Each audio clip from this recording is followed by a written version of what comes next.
ஒரே அப்டேட்டு எனக்கு தெரிஞ்சு நெக்ஸ்ட் வீக் அனௌன்ஸ்மெண்ட் வரதுக்கான வாய்ப்பு இருக்குது. அப்படியா?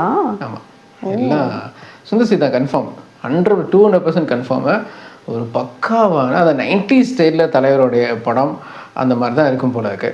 ஒரு ஸ்மால் பட்ஜெட்டில் மலையாள படங்கள் மாதிரி இல்லை, மலையாள படங்கள்லாம் நீங்கள் அப்படி எடுத்துக்காதீங்க. ஒன்றுட்ட நான் வேறு மாதிரி இது கைட் பண்ண விரும்பல.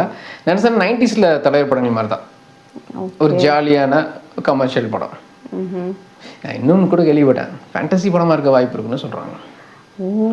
ஏன்னா அவருக்கு ஸ்ட்ராங்காக இருக்காரா அரண்மனை? இல்லை, அது எனக்கு கொஞ்சம் பயமாகவும் இருக்கு. என்னப்பா, ஏன்னா சரி ஓகே, அது ஒர்க் அவுட் ஆயிடுச்சு. இல்லை, ஒர்க் அவுட் ஆகும் ஜென்னி. இந்த ஃபேண்டசி ஹாரர் காமெடியை ஸ்டார்ட் பண்ணி விட்டதை ரஜினி சார் தான். சந்திரமுகி மணிச்சித்திரத்தால் கூட இந்த அளவுக்கு இல்லை. ஐ மீன் அங்கே வந்து ஒரு மாதிரி அதுதான் ஒரிஜினல் நேஷ்னல் அவார்டு சோப்னா மேடம் வாங்கினாங்க. பட் அது பார்த்தீங்கன்னா அது ஒரு மாதிரி ரியாலிட்டியாக இருக்கும். அதுக்கப்புறம் ஆப்தம் மித்ரா. ஆனால் தமிழில் வந்து இதை ஒரு ஹாரர் காமெடியாக, ஏன்னா மணிச்சித்திரத்தால இவ்வளோ காமெடி இல்லை.